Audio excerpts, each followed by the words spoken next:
आज का video viewers, आज का वीडियो बहुत ही महत्वपूर्ण होने वाला है क्योंकि ओल्ड कॉइन्स वगैरह की एग्जीबिशन में आए हैं हम। दिल्ली मुद्रा उत्सव 2023 जो कि अलग अलग शहरों में अलग अलग टाइम पे लगता हुआ है। आजकल दिल्ली में लगा हुआ है 13, 14, 15 जनवरी को यहाँ पर लगा हुआ है कॉन्स्टिट्यूशनल क्लब रिजर्व बैंक के बैक साइड में, जिसका नियरेस्ट मेट्रो स्टेशन पड़ेगा आपको उद्योग भवन का और दूसरा पड़ेगा आपको पटेल चौक।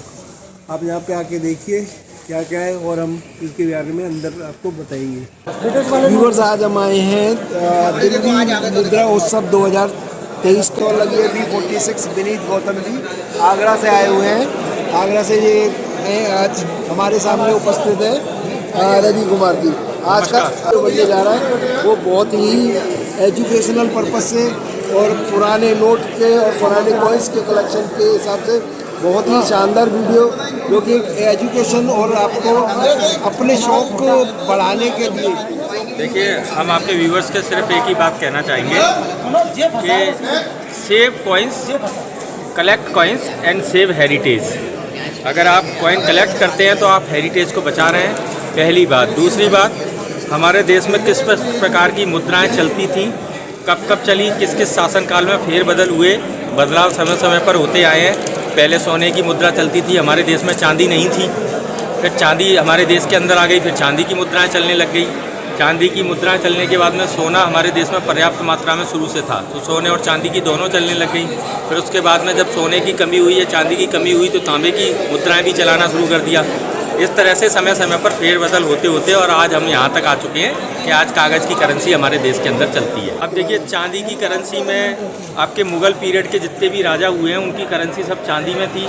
दिल्ली सुल्तान्स जो राजा हुए हैं उनकी करेंसी सारी जो है सोने के अंदर थी और कॉपर के अंदर थी, क्योंकि उस ज़माने में चांदी की बहुत कमी थी। सबसे पहले हमारे देश के अंदर चांदी आई थी, वो आई थी चंद्रगुप्त मौर्य के टाइम पर। सबसे पहले जो हमारे देश के अंदर चांदी आई थी, जब हमारे देश में नई धातु देखा, तो चंद्रगुप्त मौर्य के टाइम पर जब चांदी पहली बार हमारे देश के अंदर आई तो वो हमारी देश की करेंसी को देखकर, धातु को देखकर, सोने को देखकर खुश हुए। हम उनकी धातु चांदी को देखकर खुश हुए, तो बराबर तराजू से तोल करके सोने के बदले में चांदी दी गई थी दूसरे कंट्री के द्वारा। तब हमारे देश में पहली बार चांदी आई जी। उसकी कमी हो गई, फिर उसकी कमी हो गई, इतनी कमी हो गई कि चांदी देखने को नहीं मिलती थी। तो चांदी की मुद्रा उस समय की बहुत महंगी है। तो व्यूअर्स, जो आप देख पा रहे हैं इनके पास जो इतने कॉइन्स है मैक्सिमम मुग़ल एम्पायर्स के और काफ़ी पुराने कलेक्शन है इनके पास में। और मैक्सिमम ये पहले कॉइन्स पे ब्राह्मी लिपि में लिखा रहता था। ये मेरा नाम लिखा हुआ है ब्राह्मी में, ये खरुष्टी में मेरा नाम लिखा हुआ है रवि कुमार वर्मा, ये हिंदी में और ये उर्दू में। हमारी ये बताइए कि आप किस चीज़ में डील करते हैं? केवल मुग़ल कॉइन्स में डील करता हूँ। मुग़ल कॉइन्स और दिल्ली सुल्तान्स के जो कॉइन्स हैं सिल्वर और गोल्ड के, मैं उसमें डील करता हूँ। वही सब खरीदता हूँ, वही सब बेचता हूँ। कलेक्शन करने का तरीका सिखाया जाता है। सारी चीज़ें हमारी आगरा में सोसाइटी भी है, आगरा न्यूमिस्मेटिक सोसाइटी। उसके मेंबर बनके कोई भी व्यक्ति सीखना चाहे तो सीख सकता है, खरीदना चाहे खरीद सकता है, बेचना चाहे बेच सकता है। ये मेरा कलेक्शन है जो पूरा लगा हुआ है, आप देख सकते हैं।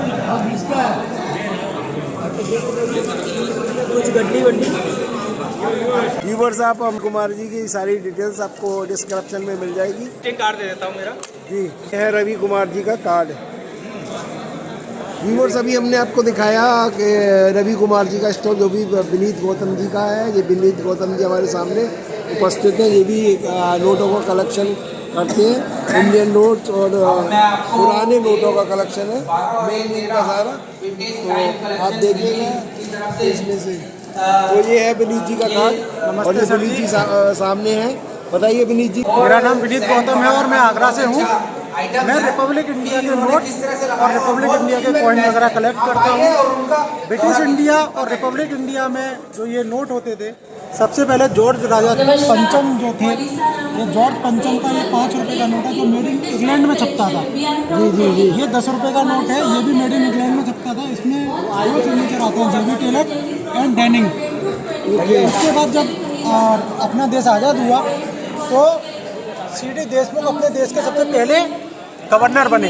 उन्होंने सिर्फ 10 रुपये का नोट करा। उसके बाद बी रामाराव जब आ गए तो बी रामाराव ने इतने बड़े नोट 2 रुपये से लेके और 10,000 रुपये तक का नोट साइन करे हैं बी रामाराव ने। अच्छा। फिर उसके बाद अयंगर आए हैं, और ये नोटों ये छोटे छोटे हो गए। पहले ये गांधी हाथी आते थे पीछे, फिर डैम पीछे आया, फिर गांधी जी पीछे आए, फिर उस तरह से एग्रीकल्चर और यही सब चीज़ें होती हैं कम्युनिटी करते हुए। और इसमें ये हर नोट के अंदर ये फैंसी नंबर जैसे ऑल 1, ऑल 2, ऑल 3, जब 9,99,000 या 999 नोट हो जाते हैं तो 10 लाख नोट निकलता है। ये 10 लाख नोट 7 डिजिट का होता है। तो ये 60 डिजिट का नोट, इसमें 1 मैनुअल होता है या 0 मैनुअल होता है। अच्छा। तो ये नोट बहुत रेयर होता है 7 डिजिट का नोट। अच्छा। 55 का 2 आना ये बहुत रेयर है। ये इसके बाद आना बंद हुए थे, जो 1 आना 4 आना, ये 55 का 2 आना बहुत रेयर कॉइन है। तो इसकी क्या कॉस्ट होगी अभी आप इसकी अगर ये यूएनसी बिल्कुल यूएनसी होता है तो ये 1 लाख रुपए का कॉइन होता है, 55 का 2 आना। अच्छा। हाँ। और ये 100 का नोट जो अभी ये 100 रुपए का सिक्का जो स्मारक कॉइन होते हैं, ये भारतीय रिजर्व बैंक के स्मारक पे सरकार ने चलाया था। तो ये यूएनसी में है कि नहीं है? ये यूएनसी ये सेट इस तरह के होते हैं, 100 रुपए 200 रुपए। ये फूड फॉर ऑल का कॉइन है। ये गांधी जी की जयंती पे गांधी जी के ऊपर सरकार ने कॉइन चलाए थे, 50 पैसे, 25 पैसे, 1 रुपया और 10 रुपये। अच्छा। इसमें आपके पास सारे अवेलेबल हैं, फैंसी नोट भी है। सर मैं 786 का कलेक्शन करता हूँ। ये सब 786 जी। आप हमारे व्यूवर्स आपसे जोड़ना चाहेंगे तो व्यूवर से क्या कहना चाहेंगे आप? सर हम बस यही कहना चाहेंगे कि अच्छे से अच्छा कलेक्शन करें और अपने इस इतिहास को जिंदा रखें, बस और क्या। चलिए। क्योंकि ये देखिए अब ये इतने बड़े बड़े नोट हैं, ये इसको रखना ही अपने आप में एक कला है। बिल्कुल सही बात है। चलिए, बहुत बहुत धन्यवाद अभिनीत जी आपका। बाकी ये सब जो होते हैं कॉमेमेटिव कॉइन्स होते हैं, जो किसी इवेंट या किसी नेशनल हीरोज के लॉन्च किया जाता है। अभी जो प्राइस है वो इसके अकॉर्डिंग मतलब जो आपका है जो कॉस्ट है उससे एवब होगी। तो इसमें इधर 40 ग्राम से होता है और वो एलॉय में भी है। 50% सिल्वर होता है, 40% कॉपर, 5% निकेल, 5% मिक्स मेटल। तो मतलब ये करेंसी उसमें नहीं आएगी, सर्कुलर कॉइन, सर्कुलर में कुछ नहीं है। व्यूअर से जो आप कॉइन्स देख रहे हैं ये सर्कुलेशन में नहीं आएंगे, ये कलेक्शन पर्पस से ही है। जो देख रहे हैं 350 रुपये का सिक्का है और अलग अलग उसमें रिजर्व बैंक का ये 400 रुपीज़ का सिर्फ कलेक्शन है। ये 1000 रुपीज़ का कॉइन है। अगर देखिए 10 रुपये का कॉइन, अगर दोनों का सिंबल एक जैसा ही है। 125 रुपये का कॉइन और ये है मात्र 25 रुपये का कॉइन, 150 रुपये वाला कॉइन, ये सब अलग अलग। और इसकी ये रेट है जो यहाँ के पे आपका एग्जीबिशन लगी हुई है, वहाँ पर से आप कलेक्ट कर सकते हैं। इसमें आपको 40 ग्राम के करीब सिल्वर का कॉइन्स है, 2 grams, 5 grams, 10 grams gold coin भी अवेलेबल है। उनकी रेट भी इसके आगे मेंशन कर रखी है। आप जो नोट देख रहे हैं व्यूअर्स, ये 786 की सीरीज में है, तो यहाँ पे अवेलेबल है। सोनू सिंगल एंड ब्रदर्स की स्टॉल लगी हुई है उसके अंदर। और नीचे देखिए ये एक स्टार वाला नोट दिखाई दे रहा है 100 की। ये पूरी सीरीज है 7302 से लेके मतलब पूरे 9 तक पूरे स्टार नोट की एक सीरीज है। व्यूवर्स आप जो अभी जो नोट देख रहे हैं ना, ये जो सामने आपको पास में जो नोट दिखाई दे रहे हैं, कुछ तो मिस प्रिंटिंग वाले हैं और कुछ अलग हैं। जैसे जैसे आपको जो डिफरेंस वाले नोट आपके सामने शो होंगे, जितनी मिस प्रिंटिंग वाले वो ही उसी की रेट बहुत हद तो मार्केट के अंदर बहुत ज़्यादा हाई हो जाती है। जैसे आप 50 का नोट देख रहे हैं जो मिस प्रिंटिंग में गलती से छप गया है और ये सामने दिखाई दे रहा है। ये 500 का नोट देखिए आधा कट गया और नीचे के उसमें प्रिंट हो गया है। ये देखिए 99 की सीरीज में, 98 की सीरीज में इनपे सिंगल सीरीज है। आप ये 200 का नोट देखिए, 200 का नोट इसमें मेनली आपका मिस प्रिंट है। और एक ये देखिए 50 की पूरी सीरीज में सेट है। ये पूरा का पूरा मिस प्रिंटिंग हुआ है। पूरी की पूरी सीरीज में ये पूरा एक अलग कॉस्ट में इसकी बिकती है। इसकी कॉस्ट भी क्या है सर? इसकी कॉस्ट का तो पता नहीं, ये पूरी इंडिया में एक ही नोट। और आपकी शॉप चांदनी चौक में सोनू भाई के नाम से। सोनू भाई के नाम से चांदनी चौक में किस जगह? 1238 चांदनी चौक, कच्चा बाग। कच्चा बाग।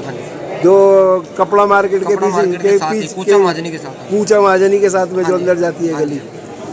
ठीक है चलिए सर, धन्यवाद बहुत बहुत आपसे मिल के जुड़ने का। और हमारे व्यूअर्स आपसे आएंगे चांदनी चौक पे शॉप पे मिलेंगे। तो आइए, most welcome. Indian hobby club Lahori gate Delhi से इन्होंने अपनी एग्जीबिशन में लगाई है। इनका स्टॉल नंबर है B11। और ये सारे कॉइन्स के कवर्स वगैरह, कॉइन्स एल्बम बनाने के लिए आप कॉइन्स अपने में ओल्ड कॉइन्स जितने भी आपने इसमें रख सकते हैं। ये 250 रुपये का फोल्डर है। और ये सर ये वाला कितने का है हाँ जी भैया जी, ये कितने का है? ये 300 रुपये दे रहे हो। ये 300 रुपये का।